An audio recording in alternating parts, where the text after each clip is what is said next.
नमस्कार। सत्यार्थ न्यूज में आपका स्वागत है। गंजबाज सौदा नगर में भूखी प्यासी मवेशी चौक चौराहा गली कूचड़ों में दर दर भटक रही है। तापमान अधिक होने के कारण सड़क किनारे लगे हुए पेड़ों के नीचे दिन निकालने के लिए मजबूर हैं। इनको पीने के लिए न तो पानी की व्यवस्था है, न ही खाने के लिए घास भूसा। सड़क किनारे पड़ी हुई पॉलीथीन खाने को मजबूर है। पॉलीथीन खाने की दशा में समय से पहले ही मवेशियों की मृत्यु हो जाती है। इनको देखने वाला कोई नहीं है। यह मवेशी नालियों का पानी पीकर दिन निकाल रहे हैं। देखा गया गर्मी अधिक होने के कारण उनके मुंह से झाग निकलता है, मानो ऐसा प्रतीत होता है यह प्यासी हैं। सामाजिक संगठन, समाज सेवियों व प्रशासन को इस ओर ध्यान देकर इन मवेशियों की व्यवस्था की जानी चाहिए। गंजबाज सौदा से जिला ब्यूरो संजीव शर्मा की रिपोर्ट। गर्मी का सीजन है और आवारा मवेशी सड़कों पर घूम रहे हैं। न उनके खाने की व्यवस्था है, न पीने का पानी है। इस संबंध में आप क्या कहोगे? देखिए, मैं एक सामाजिक कार्यकर्ता की हैसियत से आपके चैनल के माध्यम से नगर व प्रदेश के नागरिकों से विनम्र निवेदन करना चाहता हूँ कि गर्मी का मौसम है। बेजुबान जानवरों के लिए वे घर के आगे होदी बनवाएं और घास, शहद, चारा या अन्य सामग्री उन्हें। शहर में ऐसे कई संगठन चल रहे हैं जो गौ माता की जय कहते हैं, वो लोग क्या कर रहे हैं? समय समय पर सामाजिक संस्थाएं जन जागरण अभियान चला रही हैं और जन जागृति का काम कर रही हैं।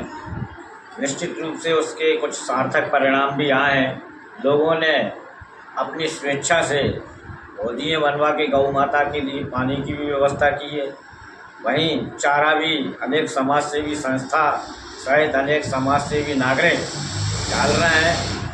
परंतु मेरा उनसे भी ये निवेदन है कि वे ऐसी जगह चारा डालें जिससे मवेशी लड़े नहीं, और इन मवेशियों में भगदड़ मचती चारे के कारण उससे कुछ दुर्घटनाएं हो चुकी हैं नगर में। तो मवेशी जो पॉलीथीन खा रही है, इस विषय पे क्या कहोगे आप? इस विषय पे मेरा यही निवेदन है कि लोग क्या करते हैं कि अपने घर के खाने पीने की सामग्री पॉलीथीन में रख के रोड पे डाल देते हैं।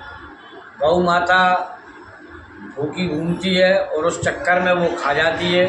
वो पॉलीथीन गलती नहीं है और प्लास्टिक हजारों साल तक जो है सुरक्षित रहती है।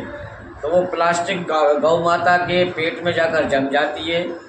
हमने हमारे सामने एक पशु चिकित्सक ने गौ माता के पेट से लगभग 5 किलो से अधिक पॉलीथीन निकाली। ये हमने अपनी आंखों से देखा। मेरा गौ पालकों से और नागरिकों से निवेदन है कि वे प्लास्टिक की थैली में खाने का सामान रख के रोड पर ना फेंकें। उन्हें अगर गौ माता को देना ही है तो ज़मीन पर रख दें अथवा उनकी जो होदी बना है उसमें डाल दें, जिससे गौ माता प्लास्टिक भी ना खा पाए और वे समय से पहले मृत्यु जो हो जाती है गौ माता की, वो भी उस पर भी रोक लगेगी। धन्यवाद।